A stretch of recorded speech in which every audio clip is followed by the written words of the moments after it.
Praise the lord. నా పేరు Priscilla Samuel. నేను క్రిస్టియన్ జర్నీ ఛానల్ ద్వారా కొన్ని వీడియోస్ చేస్తున్నాను. ఈ ఛానల్లో మీరు చూడొచ్చు. ఈరోజు నేను చెప్పాలి అనుకుంది ఏంటంటే, నేను ఛానల్ ప్రారంభించడానికి ముందుగానే నేనేమేమి చేయాలి అనుకుంటున్నానో నాకు ఒక ఐడియాతోనే స్టార్ట్ చేశాను. అయితే చేశాడో అవి 2 బుక్స్ రాశాను నేను. యాక్చువల్ 3 బుక్స్, ఇంకొకటి ప్రింటింగ్లో ఉంది. ఆ 2 బుక్స్తో నేను స్టార్ట్ చేశాను ఈ ఛానల్ని. మీరు ఈ ఛానల్లో చూడొచ్చు, నా జీవితంలో ప్రభు నా తొలి అడుగులు. అంటే దయచేసి నా కోసం ప్రార్థన చేయండి. చాలా చాలా వీడియోస్ చేయాల్సి ఉందండి. అవన్నీ కూడా స్త్రీల గురించి, బైబిల్లో రాయబడిన వారి గురించి, ఇంకా మిషనరీ స్టోరీస్. మెయిన్ నేను వీబేస్లో పిల్లలకి స్టోరీస్ చెప్పేదాన్ని కాబట్టి చాలా స్టోరీస్ నేను చదివాను. అవన్నీ కూడా మంచి భాషలో మీకు చెప్పాలి, అందరికీ అనువైన భాషని అందించాలి అనేది నా ఆశ. దేవుడు నాకు ఆ విధంగా సహాయం పడుతున్నారు కాబట్టి నేను చక్కటి భాషలో వినేడానికి ఇష్టంగా ఉండేలాగా వీడియోస్ ప్రిపేర్ చేసి చేయడం జరుగుతుంది. దయచేసి నాకు సపోర్ట్ చేయండి. మీ అందరికీ నా విన్నపం అదే. Praise the Lord. May God bless you. మీ ముందుకు వచ్చాను కాబట్టి ఒక చిన్న స్టోరీ చదివి వినిపించాలి అనుకుంటున్నాను. ఇవన్నీ కథలు కాదండి. స్టోరీ అన్నానని కథలు అనుకోదు. ఇవన్నీ కూడా వాస్తవంగా జరిగినవి. నిజానికైతే ఇలాంటివి వేల కొలది వాస్తవాలు జరిగాయి. కాకపోతే మన దృష్టికి వచ్చినవి చాలా తక్కువ, అందులోవి మనకు తెలిసినవి ఇంకా తక్కువ. ఇలాంటి తెలుసుకోవడం ద్వారా మన విశ్వాసం బలపడుతూ ఉంటుంది. దేవుడు ఎంత గొప్పవాడు అనేది మనకు అర్థమవుతూ ఉంటుంది. ఇలాంటివి వినడం చాలా అవసరం. అప్పుడప్పుడు చిన్న చిన్న వాక్య పరిచర్యలో మీకు ఉపమానాలుగా ఉపయోగించడానికి కూడా ఉపయోగపడతాయి. ఎవరికైనా ఏదైనా సందర్భం వివరించినప్పుడు, లేకపోతే చిన్న పిల్లలకి, ఇంట్లో ఉన్న పిల్లలకి ఏదైనా చెప్పాలి అన్నప్పుడు ఇలాంటివి చెప్పడానికి బాగుంటుంది. పెద్దవాళ్ళు, చిన్నవాళ్ళు వినాల్సిన వాస్తవ గాథలువి. చాలా చిన్నది, నేను చదివి వినిపిస్తాను. ప్రార్థన ద్వారా కాపాడబడిన సైన్యము. క్రీస్తు శకం 161 నుండి 180 సంవత్సరాల మధ్యకాలంలో రోమా సామ్రాజ్యాన్ని మార్కస్ అరీలియన్ అనే చక్రవర్తి పరిపాలించేవాడు. తనకు ముందు చక్రవర్తుల్లాగానే ఈయన కూడా క్రైస్తవులని ఎంతగానో హింసించాడు.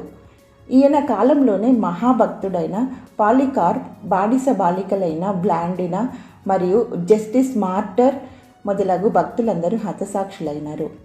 క్రీస్తు శకం 174వ సంవత్సరంలో ఆయన తన సైన్యంతో కలిసి జర్మనీ దేశం మీదికి దండెత్తి వెళ్ళాడు. వారి సైన్యము హాలండ్లో నుండగా వారు గొప్ప అపాయంలో ఉన్నట్టు తెలుసుకున్నారు. వారి చుట్టూ వారి శత్రువులు వారిని ముట్టడించారు. శత్రుల సైన్యము 9,77,000 సైన్యాధిపతి చెప్పాడు. తన దగ్గర 44,000 మంది సైనికులు మాత్రమే ఉన్నారు. దానికి తోడు 5 రోజులుగా వారికి త్రాగడానికి నీళ్లు లేనందున దాహంతో అలమటించిపోతూ ఉన్నారు. అంతేకాకుండా వేసవి ఎండ భయంకరంగా ఉన్నది. చక్రవర్తి తన దేవతలన్నిటినీ ప్రార్థించాడు, కానీ ఎలాంటి ఫలితం లేదు.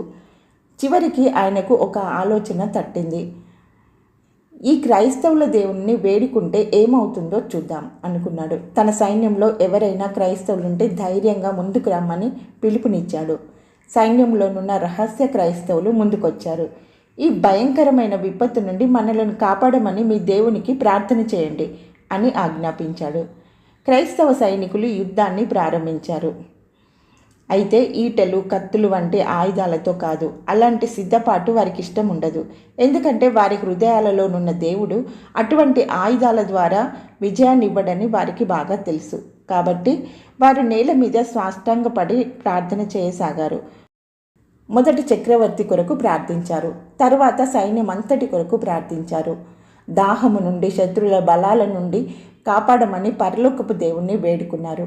వారు అలా సాష్టాంగపడి ప్రార్థిస్తుండగానే ఆకాశపు తూములు ఏర్పడ్డాయి. మంచి వర్షం కురిసింది. వాతావరణం చల్లబడింది. సైనికుల దాహం తీరింది. కానీ వారి చుట్టూ ఉన్న శత్రువుల మీద వడగండ్ల వాన కురిసింది. ఆ వడగండ్ల దెబ్బకు శత్రువులు పారిపోయారు. చక్రవర్తి మరియు సైనికులందరూ దేవుని సన్నిధిని గుర్తించి పరలోకపు దేవుణ్ణి మహిమపరిచారు. వారు స్వదేశానికి క్షేమంగా తిరిగి వచ్చిన తర్వాత రాజు ఈ క్రింది విధంగా చట్టం చేశాడు. నా సైనికుల ప్రార్థన ఆలకించి గొప్ప విడుదలనిచ్చిన దేవుడు గొప్పవాడు. ఆయనను ఎవరూ జయించలేరు, నాశనం చేయలేరు. క్రైస్తవులను హింసించినందుకు మనమంతా క్షమాపణ చెప్దాం.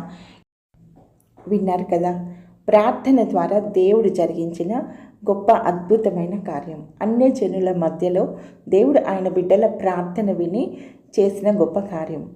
ఇలాంటివి చాలా సందర్భాల్లో మన జీవితంలో కూడా జరుగుతూ ఉంటాయి. మీ జీవితంలో కూడా ఇలా ఏదైనా సంఘటన జరిగి ఉంటే మీరు కామెంట్ రూపంలో తెలియజేయచ్చు. ఎవరైనా చదువుకోవడం ద్వారా వాళ్ళు కూడా ప్రోత్సాహపరచబడతారు. మీకు ఈ స్టోరీ నచ్చినట్లయితే ఇంకెవరికైనా షేర్ చేయండి, వాళ్ళు కూడా వినే అవకాశం ఉంటుంది కదా. ఇంకా ఏమైనా చెప్పాలి అనుకుంటే కూడా మీరు కామెంట్ చేయొచ్చు. మీ కామెంట్, మీరు చేసే లైక్, మీరు చేసే సబ్స్క్రిప్షన్ నాకు ఎంతో ప్రోత్సాహాన్ని ఇస్తుంది. ఈ ఛానల్లో ఇంకా ఇలాంటివి నేను చదవడానికి అవకాశం ఉంటుంది. తప్పకుండా మర్చిపోకుండా సబ్స్క్రైబ్ చేయండి. ఈ ఛానల్ కొరకు, నా కొరకు ప్రేర్ చేయండి. Praise the lord.